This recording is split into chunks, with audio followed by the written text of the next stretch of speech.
우리가 지금 국회 교문위에서 교육부 장관 후보자 인사청문회를 하는데 정치 공방으로 흐르는 이 상황 자체가 너무나 개탄스럽습니다. 제가 한번 읽어봐 드릴 테니까 이게 누구 말인지 한번 좀 말씀해 주셨으면 좋겠는데요. 20년 이상 이전에 써놓은 논문이기 때문에 그 당시엔 각주가 달리지 않은 논문이 여러 개 있을 것이라고 본다. 필요한 부분은 뒤에 참고 문헌으로 돌리고 이전에 있었던 연구에 대해서는 인용을 해서 썼던 부분이 많이 있다. 20년이 지난 논문을 현대의 잣대로 판단하는 것은 문제가 있지 않나 생각한다. 이것은 정치적 공세다. 이런 부분을 인용해야 하는 논문이 되는 게 아니냐. 인용해야 논문이 되는 게 아니냐. 인용, 도용 비율이 60%가 아니라 80%면 어떠냐. 누가 한 말씀이라고 생각하십니까? 잘 모르시죠? 예. 자유한국당의 정우택 원내대표 또 대표 권한대행께서 본인의 하와이 대학교 박사 논문 표절 공격에 대해서 하신 말씀입니다. 우리나라에서 논문 표절 관련한 기준이 처음 마련된 것이 2006년 서울대학교죠. 예. 그 전에 황운석 교수 사태가 원인이 되었고요. 그리고 교육부에서는 지침 마련한 것이 2014년으로 알고 있습니다. 그 현재 2007년입니다. 2007년이죠. 예, 2014년에 다시 개정을 했고요. 예. 그래서 학계에서 공통된 의견은 일단 2006년 혹은 2007년 이전에 쓰여진 논문에 있어서 표절이란 것은 첫째 타인의 그 연구의 본질을 몰래 가져와서 쓴다든지, 그리고 특히 중복게재 부분은 연구비를 중복으로 타내거나 혹은 연구 업적을 이중으로 등재하기 위해서 한 것 이외에는 인용 오류라든지 표절이 아닌 방식으로 처리하는 것으로 합의가 되어 있는 데가 맞는 이야기죠?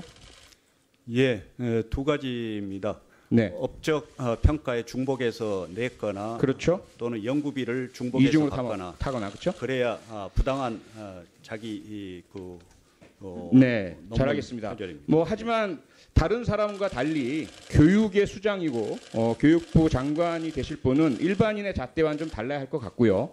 그래서 충분히 야당 의원 여러분들의 혹독한 검증에는 저는 찬성하는 바입니다. 다만 그 부분을 그 검증의 부분 이상을 넘어서서 무리하게 사퇴 요구를 한다든지 하는 것은 의회 정신에 어긋난다라는 말씀 꼭 드리고 싶고요. 다음에 좀 화면 잠시 좀 봐주시겠습니까? 우리들은 이제 일체의 메카시즘을 타도 청소해야 할 공동의 전선에 섰습니다. 메카시즘의 한국적 아류들, 메카시즘이라는 번철의 달달볶아 새빨간 빨갱이로 만들려는 수법, 얼마나 많은 지성인들의 건설적인 발언을 메카시즘적인 수법으로 탄압해 왔는가를 똑똑히 알고 계실 것입니다. 참다운 민주주의가 무엇인지를 이해하지 못하고 자기들의 정치 집안, 위협을 당하면 용공이니 빨갱이니 하는 상투적인 수로로 상대 세력을 학살시켰던 것이 한국적 메카시즘의 아류들이 저질러온 행적이었습니다. 우리는 차제 한국적 메카시즘의 신봉자를 우리 사회에서 일소시키기 위해 분연히 걸기하여 과감히 투쟁합시다. 누가 한 이야기일까요? 알고 계십니까? 잘 모르겠습니다. 모르십니까? 예. 다음으로 넘겨주실까요? 우리 자유한국당 의원 여러분께서 존경에 맞지 않고 일부는 숭상까지 하고 계시는 박정희 전 대통령께서 하신 말씀입니다. 1963년 10월 5일 일간지 동아일보의 광고까지 하신 내용입니다.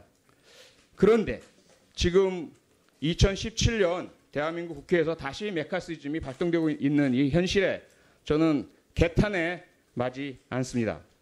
다음 넘겨보실까요? 메카시즘의 시작은 1950년부터 54년까지 미국입니다.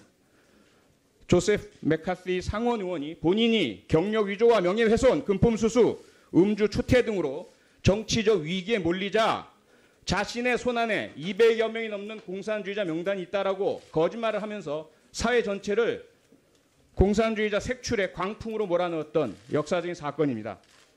그 당시에 수백 명이 잘못 수감되었고요.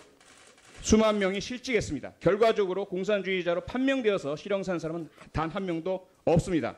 그래서 일부 공화당 의원들이 참지 못하고 나서서 양심선언을 하죠.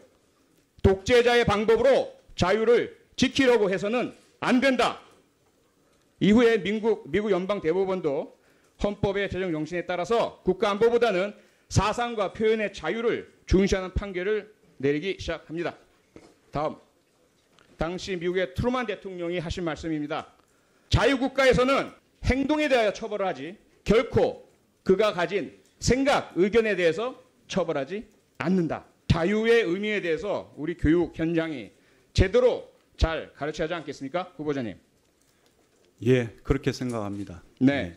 더 이상 대한민국의 이 메카시즘, 종북몰이, 색깔론으로 양심의 자유를 짓밟고 의회나 정부 행정에 지장을 초래하는 일이 없었으면 하는 바람입니다.